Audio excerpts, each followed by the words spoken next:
할렐루야. 오늘도 주님이 주시는 귀한 은혜가 우리 사랑하는 좋은교회 모든 성도님들의 삶의 자리에 충만하게 임하시기를 주님의 이름으로 간절히 축원합니다. 오늘 본문에서 보면 젊은 자들아 라고 오전에 처음에 이렇게 시작을 합니다. 그런데 원문에 헬라어 원문에 보면 이 말씀에 사실은 우리말 성경에는 젊은 자들아 뒤에 이와 같이 라고 되어 있지만 원문을 보면 이와 같이라는 이 단어가 문장의 가장 처음에 서두에 그렇게 기록되어 있습니다. 그러니 원문은 이와 같이 젊은 자들아 라고 그렇게 말하고 있는 것입니다. 그럼 여러분 이와 같이라는 것은 도대체 무엇을 말하고 있는 것일까? 앞에서 우리가 지난 2주 동안 함께 말씀을 나누었는데 바로 장로들, 그 장로들은 누구냐? 교회 안에서 중요한 그러한 사명과 중요한 그런 직책을 맡아 하나님의 일을 하는 자들, 바로 그들이 장로들이다라는 것을 우리가 함께 나누었는데 바로 그들이 하나님의 일을 할 때 무엇을 해야 하고 또 그들은 어떤 원칙을 가지고 그 일들을 감당해야 되는가라는 것을 우리가 지난 2주 동안 그 말씀을 함께 나누었지요. 바로 이 말씀, 이와 같이라는 말은 장로들이 그러한 사명을 감당하고 그 사명을 감당하기 위해 이런 원칙을 가지고 이렇게 주님의 일을 하는 것과 같이라는 것으로 우리는 이해할 수 있습니다. 즉 무슨 말이냐? 교회 안에서 귀한 사명을 감당한 이들이 충성되게 하나님의 충성된 일꾼으로서 그 사명을 감당하기 위해 이런 것들을 목표로, 목적으로, 원칙으로 삼고 그렇게 하나님의 일을 잘 감당하는 그런 모습을 너희가 보는 것과 같이라는 말입니다. 그래요. 이 말씀 참 중요합니다. 교회 안에 여러 가지 중요한 일들이 많이 있겠지만 특별히 그 일은 하나님의 거룩한 일꾼들을, 하나님의 자녀들, 양 무리를 돌보는 것이다 라는 것을 말씀을 나누었잖아요. 하나님의 양 무리를 잘 돌보기 위해서는 이런 일들을 해야 된다. 장로들은 그렇게 그 원칙을 가지고 이 일들을 감당해야 된다라는 걸 나누었는데 그렇게 장로들이 그렇게 그 모든 것들을 잘 감당하는 것처럼 너희들도 이렇게 해야 된다라고 지금 말해주고 있는 겁니다. 여러분 여기서 우리는 2가지를 또 생각해 볼 수가 있어요. 하나는 교회에서 중요한 사명을 감당하고 있는 이들은 우선적으로 더 많은 것들을 요구받는다라는 것입니다. 이와 같이 저들이 저렇게 하는 것처럼 이라고 말하니 우선적으로는 누구에게 더 포커스가 먼저 맞춰져 있는 거예요? 장로들이 이렇게 하니? 라는 말이에요. 그런데 여러분 중요한 이야기입니다. 여러분 교회 안에서 특별히 중요한 직책을 맡고 있는 사람들이 분명히 있습니다. 그런데 그런 이들은 더 많은 것들이 요구되어진다라는 것을 성경은 우리에게 말해주고 있는 겁니다. 저도 목사지만 여러분 그런 거예요. 목회자가 가장 중요하고 가장 많은 책임이 있고 가장 많은 것들을 감당해야 하고 가장 본이 되는 삶을 살아야 된다라는 것을 성경은 벌써 말해주고 있는 겁니다. 목회자라면 또 장로로 그렇게 불려질 만한 중요한 책무를 맡고 있는 자라면 우선적으로 더 많은 것들을 요구하고 있다라는 것이지요. 여러분 아주 오래전부터 우리가 많이 쓰는 표현 중에 그런 표현들을 하잖아요. 왕관을 쓰려는 자 그 무게를 견뎌라. 이 말이 어디에서 어원이 되었는가에 대한 의견은 분분하지만 어떤 사람은 셰익스피어의 그런 그 희극에서 헨리 4세인가요? 하여튼 그 사람을 지칭하면서 이런 대사가 있었던 것이다. 이런 이야기들도 있고 다양한 이야기가 있지만 어찌됐든 많이 쓰는 말 중에 왕관을 쓰려는 자 그 무게를 견뎌라 라는 그런 말을 우리가 흔히 하는데 여러분 신앙의 자리도 마찬가지입니다. 교회 안에서 하나님이 맡겨주신 귀한 책무를 내가 감당하기를 원한다면 지난주에 말씀을 나눈 것과도 또 연결해서 내 뜻대로 하는 것이 아니라 하나님의 뜻에 맞는 순종함이라는 것으로 우리가 그 맡은 일들을 감당한다면 여러분 중요한 거예요. 그 일을 감당하는 이들에게는 그 일에 대한 책임감의 무게가 다른 이들보다 더 크다라는 것을 잊지 말아야 된다라고 성경은 우리에게 말해주고 있는 것입니다. 어떤 중요한 일을 감당하는 자들, 그러한 이들은 더 많은 책임을 가지고 더 많은 충성됨으로 하나님 앞에 서 있어야 한다는 것을 잊지 않는 그런 주님의 일꾼들이 되시기를 간절히 소원합니다. 이와 같이라는 이 표현에서 또 다른 것 하나를 생각해 볼 것은, 여러분 당연히 교회 안에서 중요한 책무를, 중요한 직책을 갖고 있는 자들이 더 많은 것들을 감당해야 되는 것 당연하지요. 그런데 성경은 이와 같이, 즉 그들이 자신의 책무를 잘 감당하는 것과 같이 너희들 젊은 자들도 이렇게 해야 한다라고 지금 말해주고 있는 겁니다. 그러니 여러분, 이 말씀 속에서 또 다른 것 생각해 볼 것은 바로 이거예요. 당신들만 책임지시오. 당신들 교회 안에서 귀한 직책을 맡고 있으니, 목사니, 장로니, 또 여러 가지 그런 사명들을 감당하고 있으니 당신들이 똑바로 하면 됩니다. 우리는 상관없고 당신들만 잘하면 됩니다. 이게 아니라는 말입니다. 여러분, 잘 생각해 보세요. 중직들만 지금 하나님께서 너희들에게만 이런 책무를 감당해라 라는 것이 아니라 그들이 그렇게 감당하는 것처럼 너희들도 이렇게 해야 된다라고 말하고 있으니 여러분 똑같은 거예요. 교회의 책임은 중직들에게만 있는 것이 아니라 아직 신앙이 연약한, 지난 말씀 시간에 우리 함께 나누었잖아요. 그들은 나이가 조금 더 어린 자들, 신앙의 연륜이 조금 더 아직은 얕은 자들, 신앙의 초신자들을 젊은 자들이라고 일컫고 있는데, 신앙의 초신자라고 해도 너희들은 책무가 없는 게 아니다 라는 것을 성경은 우리에게 말해주고 있는 겁니다. 아직 믿음이 연약해도, 아직 나이가 어려도, 아직 교회에서 직분을 맡은 것이 없어도 신앙의 처음 그 길을 걷는 자들이라고 할지라도 그 중직들이 그들이 하나님께 맡겨진 책무를 잘 감당하는 것처럼 너희도 그것을 잘 보고 너희에게도 이 맡겨진 일들을 감당해야만 한다라고 성경은 우리에게 말해주고 있는 것입니다. 그렇게 보면 여러분, 감당해야 될 무게는 분명 다르겠지만, 짊어져야 될 것들이 조금씩 다 다를 수는 있지만, 교회 안에 모든 이들은 하나님의 거룩한 부르심 안에 교회 안에 성도로 부르심을 받은 모든 이들은 각자 자기에서 자신에게 맡겨진 모든 것들을 감당해야 되는 책무를 가지고 있다는 것을 기억하는 믿음의 자녀들이 되시기를 간절히 소원합니다. 교회 안은 목사만 잘해서 되는 것이 아닙니다. 장로들만 잘해서 되는 것이 아닙니다. 성도들 모두가 함께 하나님의 거룩한 부르심의 자리에서 맡겨진 책무를 잘 감당하는 교회가 정말로 아름다운 교회라는 것을 기억하는, 그렇게 아름답게 주의 길을 걸어가는 우리 교회 모든 성도들이 되시기를 간절히 소원합니다. 그러면 여러분, 이렇게 신앙이 아직은 연약한 자들, 젊은 자들이라고 칭해지는, 아직 나이가 조금 어리고 아직은 신앙의 연륜이 조금은 약하고 아직은 처음 그 신앙의 자리에 서서 아직 그 신앙의 길이 무엇인지 정확하게 잘 알지 못하는 그러한 이들, 그들에게 여전히 신앙의 돌봄, 그러한 신앙적인 돌봄이 필요한 그들에게 성경이 그들에게 요구하는 책무는 도대체 무엇일까? 오늘 말씀을 통해 함께 나누어 보려고 합니다. 먼저 성경은 장로들에게 순종하고 라고 말하고 있습니다. 그런데 사실 이 말씀은 조금 오해의 소지가 있습니다. 이 말을 잘못 해석하면 교회 안에서 아직 어린 성도들, 또 아직은 신앙의 연륜이 낮은 자들, 신앙에서 아직 교회 안에서 중요한 직책을 아직은 감당하고 있지 않은 그러한 신앙의 초신자들은 무조건 복종해야 하는가? 이렇게 오해할 수 있습니다. 하지만 성경이 말씀하시는 것은 장로들에게 단순히 복종하여라 라는 것을 지금 말하고 있는 것이 아닙니다. 이와 같이 장로들에게 순종하라 라는 말입니다.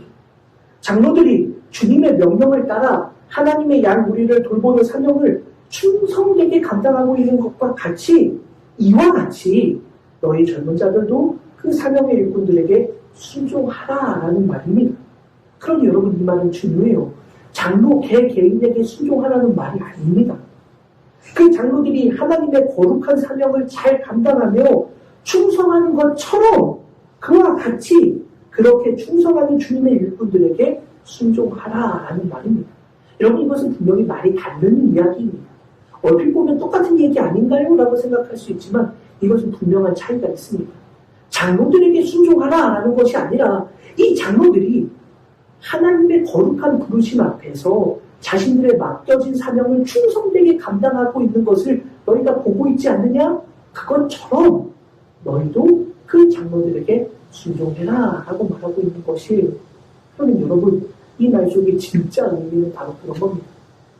여러분 지난주에 말씀을 나눈 것처럼 그래요. 여러분 자원하는 마음으로 해야 되는데 그 자원하는 마음 속에는 무엇이 있다라고 말씀드렸습니까? 자원하는데 어떻게 해야 돼요? 하나님의 뜻에 따라 자원하라. 이 말은 뭐예요? 하나님의 뜻이 아닌데 내 뜻대로 하는 것은 주님의 일을 감당하는 마땅한 원칙이 아니다. 그래요. 그러니까 이 말의 결론은 뭐예요? 하나님이 주신 것에만 충성되게 하나님의 일을 하는 거예요. 그러니 여러분 이 말씀은 장로들은 어떠한 원칙을 가지고 주님의 일을 하느냐? 하나님이 주신 것을 가지고 주님이 나에게 명령하신 것을 가지고 순종하면서 충성되게 그 일을 감당한다라는 거예요. 그러면 여러분 생각해 보시기 바랍니다. 그러면 이 말씀 속에서 장로들에게 순종하라라는 이 말의 진짜 진의는 무엇인가? 여러분 바로 이런 겁니다. 하나님께서 주신 그 사명을 장로들이 충성되게 감당하고 있다라는 것을 우리가 분명하게 바라본다면 그들에게 순종하라. 즉, 왜 순종해야 되느냐? 주님이 주신 사명을 감당하고 있기 때문에 라는 말입니다. 그럼 여러분, 장로 개인에게 충성하는 것이 아니라 장로라는 목사라는 어떤 한 사람에게 충성하는 것이 아니라 그 명령을 그 사람에게, 목사에게, 장로들에게 그 사명을 감당하게 하신 주님께 순종하라 라는 말입니다. 분명히 다른 것이지요. 사랑하는 성도 여러분, 우리 교회 모든 성도들이 바로 이렇게 순종하는 믿음의 자녀들이 되시기를 바랍니다. 목사지만 목사에게 순종하는 것이 아닙니다. 목사가 하는 말 한마디라면 아유 저게 잘못돼서도 목사님이 하시는 말씀이니 내가 순종해야지 아닙니다. 여러분 이 말씀은 목사에게 순종하라, 장로에게 순종하라 라는 말이 아니라 목사들에게, 장로들에게 하나님께서 주신 그 사명을 그들이 충성되게 감당하고 있는 것을 보고 있지 않느냐? 그러니 그들에게 순종하라. 즉 주님의 명령에 순종하라 라는 말입니다. 바라기는 우리 교회 성도들이 주님께 순종하는 믿음의 성도들이 될 수 있기를 간절히 소원합니다. 한 사람 한 사람 그 사람에게 잘 보이기 위해 주님의 일을 하는 것이 아닙니다. 장로들에게 순종하라는 바로 이 말은 주님이 주신 그 명령을 아름답게 순종하는 그러한 성도들이 되어야만 한다. 초신자인 너희들 주님을 잘 바라보며 순종하는 믿음의 길을 걸어가라. 주님이 주신 것이라는 것을 믿고 주님이 주신 사명이라는 것을 그들이 그 사명을 가지고 순종하며 하나님의 일을 거룩하게 아름답게 충성되게 나아가고 있다는 것을 분명히 믿음으로 그렇게 맡겨진 신앙의 자리를 잘 감당하라라고 성경은 우리에게 가르쳐주고 있는 것입니다. 바로 그것이 처음 믿음의 길을 걸어가는 자들에게 그들의 신앙의 자리에서 그들이 분명히 지켜야 되는 그러한 신앙의 그러한 중요한 원칙이라는 것을 잊지 않는 믿음의 자녀들이 되시기를 간절히 소원합니다. 사랑하는 성도 여러분, 두 번째로 생각해 볼 것은 무엇인가? 신앙의 열림이 아직은 연약한 초신자들, 바로 그 젊은 자들에게 두 번째 권면이 성경에 기록되고 있는데 무엇이라고 이야기하고 있느냐? 다 서로 겸손으로 허리를 동이라라고 그렇게 말해주고 있습니다. 여러분 허리를 동이라라는 이 표현은 의류적인 표현인데 굳세게 하라라는 표현입니다. 또 준비하고 무장하라라는 것으로도 우리는 이해할 수 있습니다. 허리를 동이라라는 표현을 우리는 에베소서 6장 14절에서 진리로 너희 허리띠를 띠고 라는 표현을 통해서 진리로 무장을 해라 라고 성경이 말씀하시는 것을 우리는 다시 말씀을 통해 생각해 볼 수 있습니다.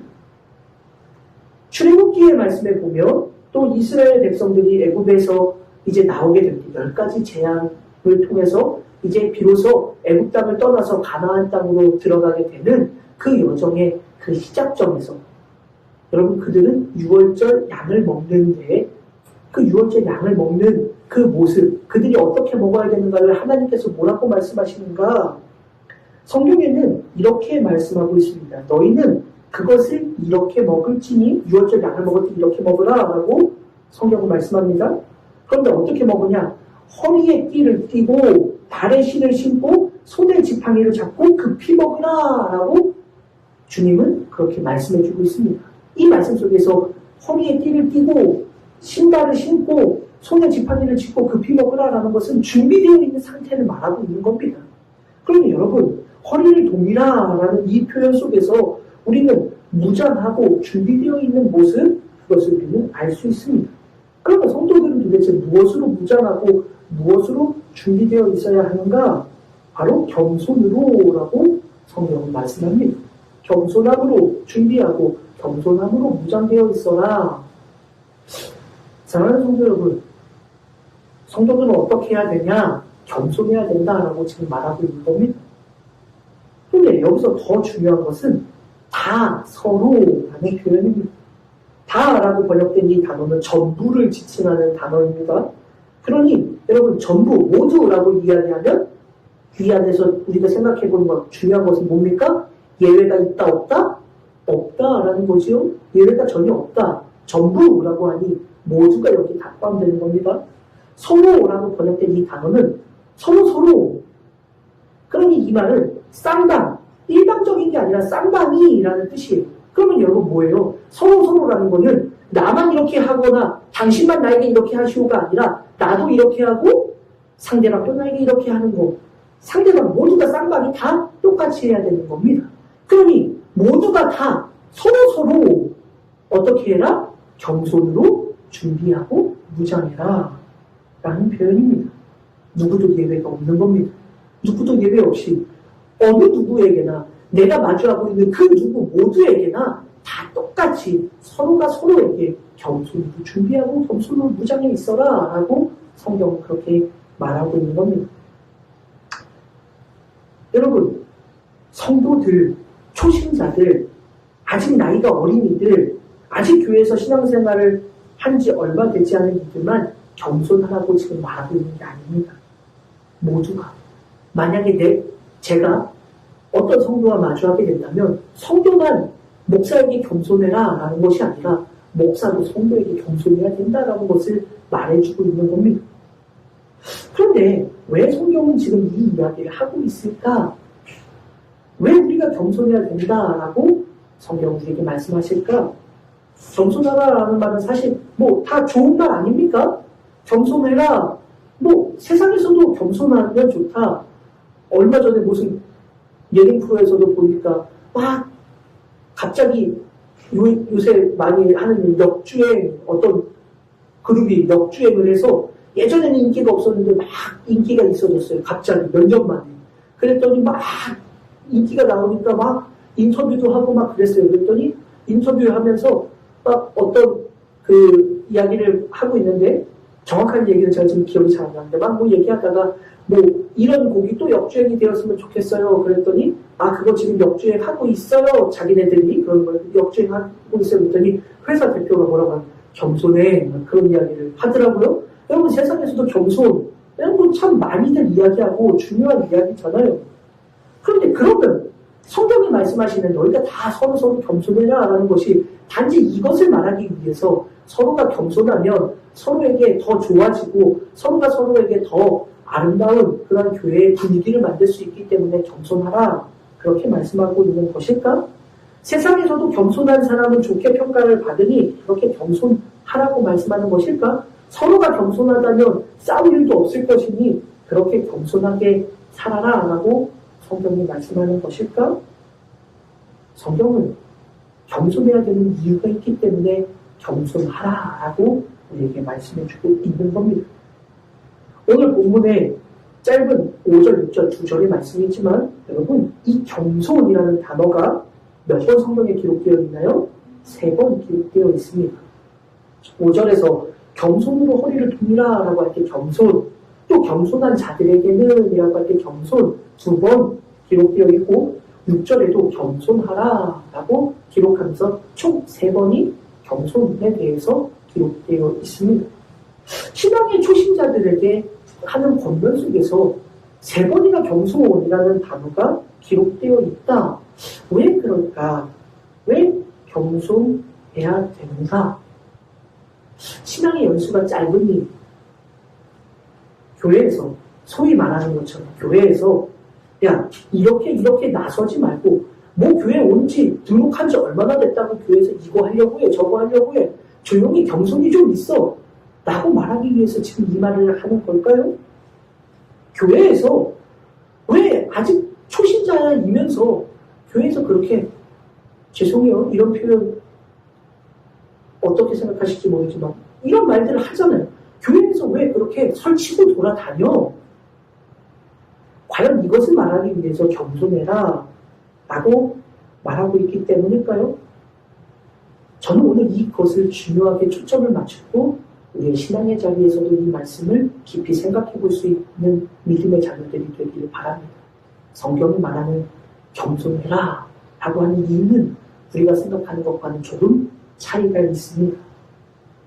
5절의 말씀에서 겸손으로 무장하라는 말씀 그리고 겸손한 자들에게는 하나님의 은혜를 주신다는 말씀 여러분 이것까지는 오케이 이해할 수 있을 겁니다. 그런데 정말 주님께서 처음 신앙을 가진 그들에게 신앙의 훈련을 통해서 이제 거룩한 일꾼으로 세워져 가야 되는 그 시작점에 있는 그들에게 겸손해라 라고 강조하시는 이유 바로 그 진짜 이유는 6절에서 찾아볼 수 있습니다. 6절의 말씀을 다시 한번 제가 읽어드리도록 하겠습니다. 그러므로 하나님의 능하신 손 아래에서 겸손하라 때가 되면 너희를 높이시리라. 자, 이 말씀을 왜 하시는가를 되짚어보면 5절 하반절에서 하나님은 교만한 자를 대적하시되 겸손한 자들에게는 은혜를 주시느니라 라고 말씀하고 있습니다. 교만한 자, 겸손한 자를 지금 대비시켜서 말하고 있는데 여러분 이것 안에도 참 중요한 의미가 있습니다. 지금 여러분 교만한 자는 이렇게 된다. 겸손한 자는 하나님의 은혜를 입게 된다. 이렇게 두 개가 나눠져서 대비되어서 설명되어 있잖아요. 그런데 교만한 자랑 겸손한 자 근데 이 단어가 원문에 보면은 단어가 한 단어 차이예요. 아니 더 정확하게는 똑같은 단어 앞에 교만한 자라는 이 교만이라는 단어에는 똑같은 단어 앞에 전치사 휘페르라는 단어만 하나가 더 덧붙여져 있는 겁니다. 그러니까 겸손한이라는 단어 앞에 전치사 하나만 붙어서 교만한이라는 단어가 된 거예요. 이 휘페르라는 단어는 무엇 위에 무엇 넘어서 무엇 그런 너머에 그런 그 위에라는 단어입니다. 이 단어가 겸손이라는 단어 바로 앞에 붙어서 교만이라는 단어가 되었어요. 그러니 겸손한 것을 넘어서면 무엇이 된다? 교만이 된다라는 거예요. 그러니 교만과 겸손은 그렇게 멀지 않은 겁니다. 교만과 겸손은 그렇게 차이가 많이 있지 않은 거예요. 자, 이 말씀 속에서 저는 많은 것을 말씀을 준비하면서 생각해 보게 되었습니다. 겸손과 교만을 지금 교만한 자는 하나님이 이렇게 하신다, 겸손한 자에게는 하나님이 이렇게 대우하신다라는 것을 말하고 있는데 이 단어가 한 단어, 요것만 넘어서면 교만이 되고 요것이 넘어서지 않으면 겸손이 되는 단어랑 구별하여서 지금 하나님이 말씀하고 있는 거예요. 그러면 여러분 왜 이 단어 이렇게 비슷한 단어를 통해서 우리에게 주시고자 하는 메시지는 무엇일까? 겸손한 것과 교만한 것은 아주 가까이에 있는 거예요. 그러면 겸손한 자가 교만하게 될 수도 있다 없다? 있다. 그러면 도대체 이 겸손과 교만의 사이에 그 경계는 무엇일까? 여러분 이것만 말씀드리고 제가 준비한 것보다 좀 더 짧게 말씀을 준비하면서 많은 것들을 생각해 보았는데 지금 오늘 말씀을 전하면서 이것 한 가지 중요한 것입니다. 이것만 우리가 잊지 않는다면 이 말씀의 진짜 겸손하다는 의미를 우리는 알 수 있어요. 자, 무엇이냐? 겸손과 교만은 그렇게 멀지 않다. 이해가 되시죠? 겸손 위에, 겸손 넘어서는 교만이 돼요. 그럼 이 경계가 잘 구별을 해야 되잖아요. 겸손해야 하나님의 은혜를 입잖아요. 교만한 자는 대적하신다라고 하는데 대적하다는 몰아내다라는 뜻이 있어요. 그러면 하나님이 몰아내셔요. 그러면 하나님의 구원에서 끊어지는 게 되잖아요. 그러니 교만한 자가 되어서는 안 되잖아요. 그러면 이 기준, 겸손을 넘어서지 않아야만 하나님의 은혜를 입고 하나님의 은혜 밖에서 내쫓아지지 않는 게 되잖아요. 이해가 되시죠? 자, 그러면 도대체 무엇을 가지고 우리는 겸손의 자리를 유지할 수 있을까? 중요한 겁니다. 6절 말씀에 그러므로 하나님의 뭐 아래에서? 능하신 손 아래에서 겸손하라. 중요한 겁니다. 하나님의 능하신 손 아래에서. 여러분, 저는 이 말씀을 묵상하면서 하나님의 손에 대한 말씀이 떠올랐어요. 뭐냐? 여러분, 이 말씀은 성경의 말씀에 중요한 이야기가 나옵니다. 하나님의 손 아래에서 너희가 겸손해라 라고 이야기하는데, 민수기의 말씀에 보면 하나님께서 하시는 말씀이 있어요. 어떤 거냐? 가나안 땅을 향해 가는 이스라엘 백성들이 광야 땅에서 하나님을 향해 원망합니다. 무슨 원망을 하느냐? 우리가 고기를 못 먹어서 죽겠다라는 거예요. 이집트에, 애국에 있을 때는 애국의 고깃가마 곁에 앉아서 배부르게 먹었는데, 고기도 먹고 다양한 거 많이 먹었는데, 지금 우리는 광야에 와서 하나님이 매일매일 주시던 이 만나 외에는 먹을 것이 없구나라고 하나님을 향해 원망해요. 그랬더니 하나님이 모세를 불러서 말씀하십니다. 뭐라고 말씀하시느냐? 모세야, 내가 이제 이스라엘 백성들에게 고기를 먹게 그렇게 고기를 주겠다. 그런데 그 고기를 하루나 이틀이나 열흘이나 20날만 주는 것이 아니라 그 입에 질리도록 30일, 한 달 동안이나 내가 그 고기를 주겠다라고 하나님이 말씀하세요. 그랬더니 모세가 뭐라고 이야기하는지 아십니까? 하나님, 이 백성들이요, 보행자만 해도 60만 명입니다. 성경학자들은 60만 명, 그 보행자들이 60만 명, 그러니까 노아, 그 어린 아이들이나 노인들이나 이렇게 다 계산하면 적어도 약 240만이 될 거다라고 추측을 합니다. 그런데 어찌되었든 간에 모세가 60만 명의 장정들, 보행자들이 60만 명이나 되는데 하나님 도대체 어떻게 그들을 먹이시려고 합니까? 라고 이야기해요. 이 이야기는 무슨 얘기예요? 가능하다, 가능하지 않다? 가능하지 않다. 하나님 불가능한 일이잖아요. 어떻게 그들을 한 달 동안이나 먹여요? 고기를 불가능해요. 라고 말하는 거예요. 그랬더니 너무 중요한 말씀. 저도 이 말씀을 참 좋아하는 말씀인데 중요한 말씀. 하나님이 모세를 향해 뭐라고 말씀하시느냐?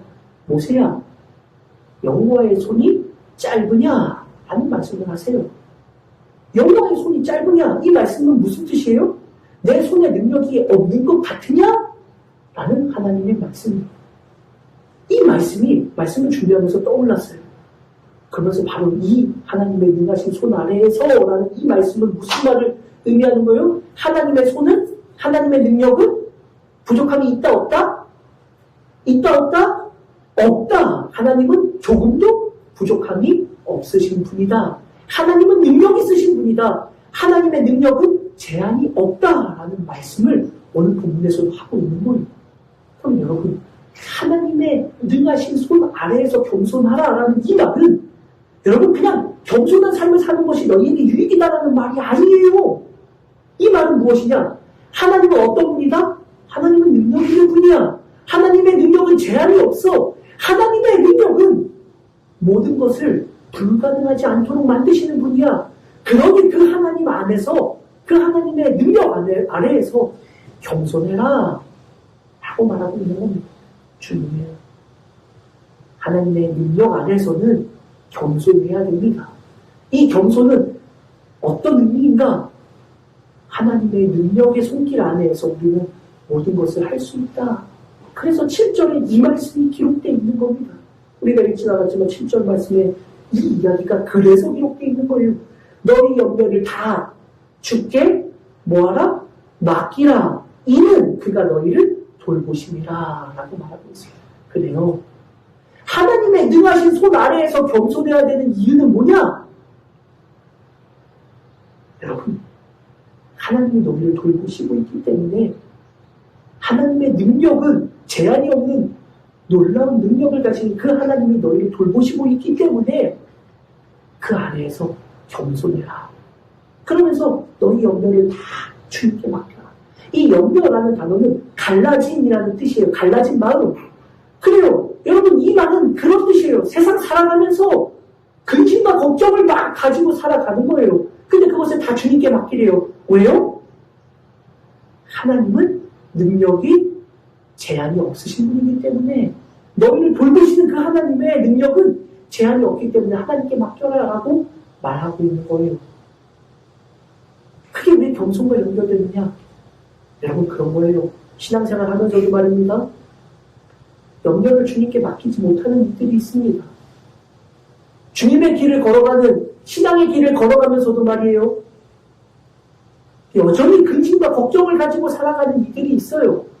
여전히 내 마음이 갈라져서 불안과 염려와 근심 속에 사로잡혀 살아가는 이들이 있어요. 왜 그렇습니까? 하나님의 능력을 의심하기 때문이에요. 하나님께 맡기면 하나님이 다 해결해 주실 것인데, 너희를 돌보시는 그 하나님은 능력에 제한이 없는 그 하나님인데, 그 하나님의 능력 아래에서 하나님께 모든 것을 맡겨라. 너희들 겸손해라. 그 말은 너희가 모든 것을 하려고, 너희가 해결하려고 하는 착각을 버리고 하나님의 능하신 손길, 하나님의 능력의 손길 안에 모든 것을 맡겨봐라! 라고 말씀하시는 것인데, 여전히 그것을 못하는 이들이 있다. 바로 그래서 이것을 신앙의 초신자들에게 하는 권면인 것입니다. 사랑하는 여러분, 저는 오늘 이 말씀을 통해서 하나님의 능하신 손 아래에 믿음의 길을 아름답게 걸어가는 저도 되고 우리 모든 성도님들도 되시기를 주님의 이름을 간절히 축원합니다. 하나님의 능력은 제한이 없습니다. 여호와의 손이 짧으냐? 구약에서 모세에게 하셨던 하나님이 오늘 우리에게 함께 하시는 하나님이심을 기억하시기 바랍니다. 그러면 여전히 하나님은 우리에게도 말씀하시는 겁니다. 얘들아, 나의 손이 짧은 것 같으냐? 너희들 나에게 염려를 맡기면 내가 못 해결해 줄 것 같아서 그렇게 염려를 붙잡고 살아가니? 겸손해봐라. 내 능력 안에 있으면 모든 것이 다 해결될 수 있다는 믿음으로 살아가 봐라. 나는 너희를 돌보는 하나님이다. 이 말씀을 오늘 우리도 붙잡고 신앙의 처음 그 길을 걸어가는 믿음의 자녀들이 되시기를 주님의 이름으로 간절히 축원합니다. 사랑하는 성도 여러분, 오늘도 이 말씀을 함께 나누는 성도들 가운데에는 중직들만 있는 것이 아니라 믿음의 처음 길을 걸어가는 이들도 분명 있을 것입니다. 그러한 이들에게 주님은 이렇게 말씀하고 있는 겁니다. 걱정하지 마. 염려를 나에게 맡겨봐. 내 손은 결코 짧지 않아. 너희를 돌보는 나 여호와의 능력은 제한이 없어. 그러니 내게 맡겨봐. 바로 그것이 너희의 겸손이다. 모든 것을 다 나에게 맡기면 내가 너를 돌볼 것이다. 너를 지킬 것이다. 라고 말씀하시는 하나님의 음성을 듣고 믿음의 길을 걸어가실 수 있는 복된 주님의 자녀들이 되시기를 주님의 이름으로 간절히 축원합니다. 말씀을 정리합니다. 사랑하는 성도 여러분, 하나님의 능하신 손 아래 모든 것을 주님께 맡기는 내 모든 염려도 근심도 걱정도 불안도 나의 앞길도 나의 인생의 모든 것까지도 하나님 앞에 맡기는 겸손한 신앙인으로 아름답게 살아가는 복된 주님의 자녀들이 되시기를 주님의 이름으로 간절히 축원합니다. 기도하겠습니다. 하나님 감사합니다. 하나님의 능하신 손 아래에서 모든 것들을 하나님께 맡길 수 있는 믿음의 길을 걸어가는 복된 주의 자녀들 되게 하여 주옵소서. 하나님의 제한 없으신 능력을 믿으며 나를 돌보시는 주님의 손길을 기억하며 하나님께서 우리에게 은혜를 더하실 것이라는 그 믿음 아래에서 모든 것을 주님께 맡기고 나아가는 거룩하고 복된 성도들, 이 어지러운 시대 속에서도 그 믿음 붙잡고 아름답게 살아가는 복된 주의 자녀들 되게 하여 주옵소서. 감사를 드립니다.